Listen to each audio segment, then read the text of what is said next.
মানা ছাড়া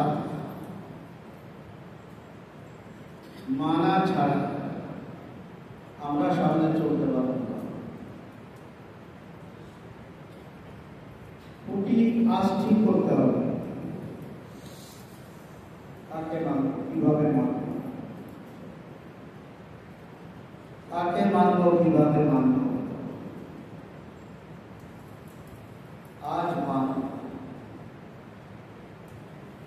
আজ মানি। ওলামায়ে কেরামদের মধ্যে পরামর্শ হয়েছে বিদায় একটা কথা আসছে। ওলামায়ে কেরামদের মধ্যে কথা না উঠলে কথাটা আসতো না।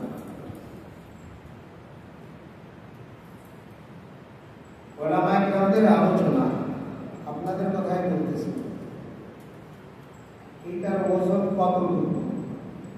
আমি আমার জিন্দেগির ছোট্ট একটা কথা শুনাই। আব্বাজি রহমতুল্লাহ আলাইহির ইন্তেকালের পরে যশোর মাদ্রাসার মুহতামিম দায়িত্ব আমাকে দেওয়া হলো। ঠিক আমি চিন্তা করে নিচ্ছি অন্য এক উস্তাদকে দিতে হবে। সে উস্তাদও ঠিক, আমি করে রাখছি মনে মনে।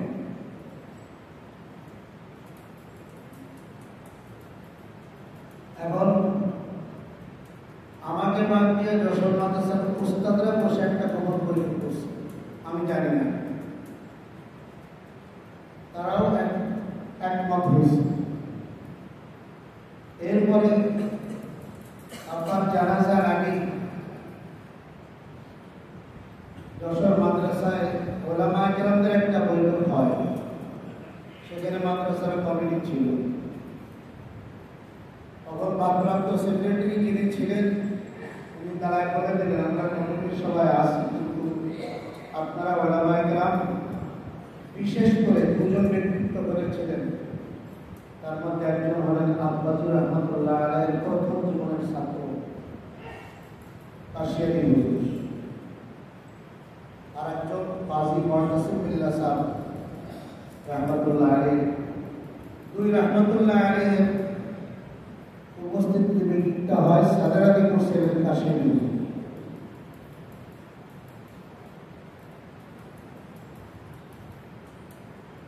এদিকে সব হচ্ছে, আমি কিছু জানি না।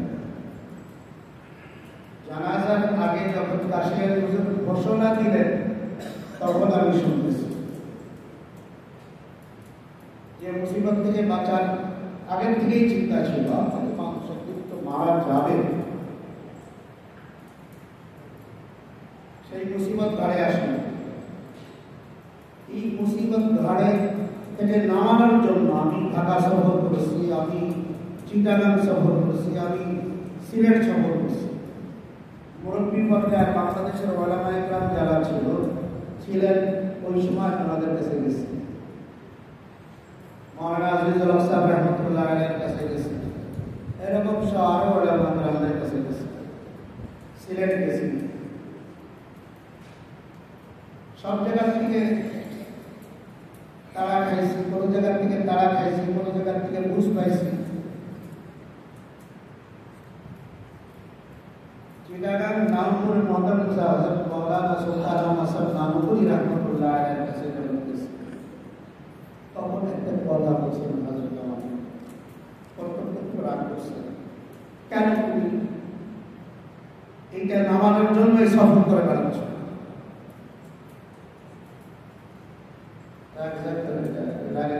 বললেন, তুমি মুহতামিমকে নিজে হয়ে গেছো। হযরত ওলামায়ে কেরাম মজলিসের জন্য কথাটা বলতেছি, তুমি কি মুহতামিম নিজে হয়ে গেছো? ওনার দাবরে আমি যে বলবো যে না ব্যয়, হ্যাঁ, তা বেরোচ্ছে না।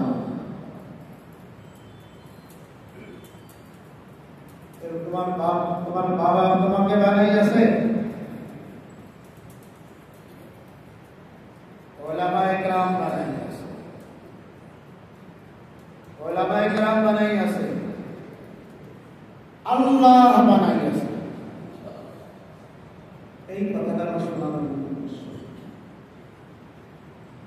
কে মজলিসে সাদারতি করছে, কে কি করছে, সব উনি জানেন।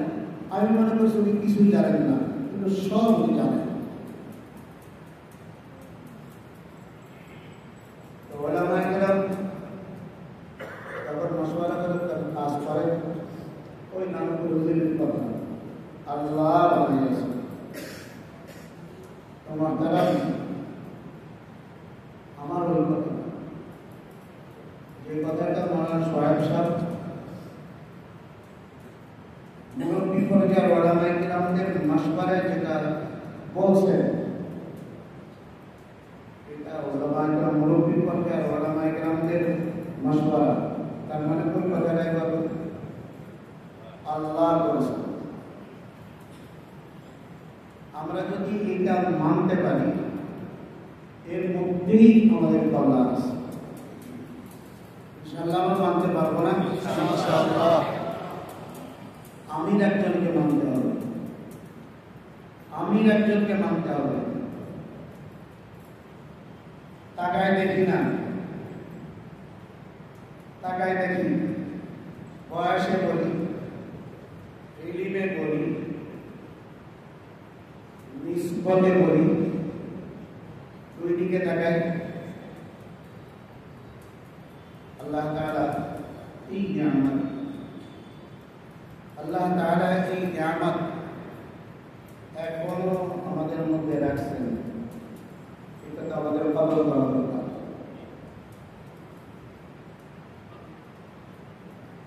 মানে একটা কথা বলছিলেন, আমি অক্ষম হয়ে গেছি, অসুস্থ হয়ে গেছি।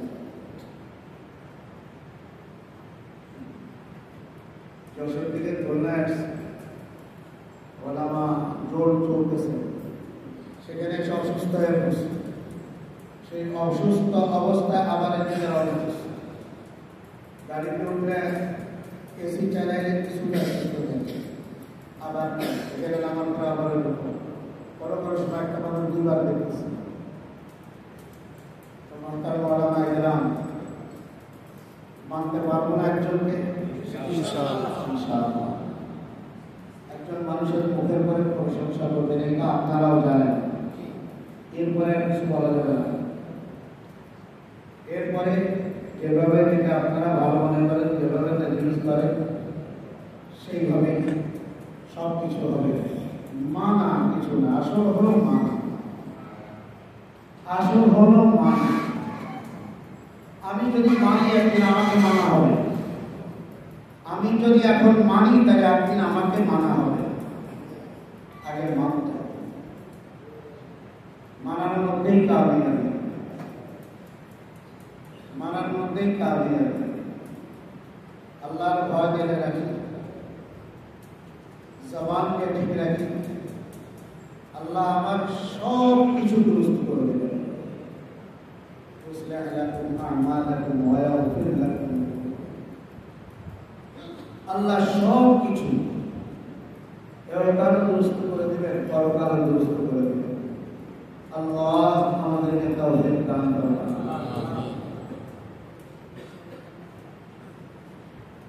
পরবর্তী আমাদের কমিটি গঠনের ব্যাপারে আমিরের ব্যাপারটা তো মোটামুটি আরো বলে দেবো। বলেন, আমিরের ব্যাপারটাকে আমি আরো করে বলবো না আপনারা বলবেন? নাম বলেন। আমি নাম বলেন। খুলনা হুজুর এখানে আছে, মুফতি মাহমুদ সাহেব দামাত বরকাতুহুম।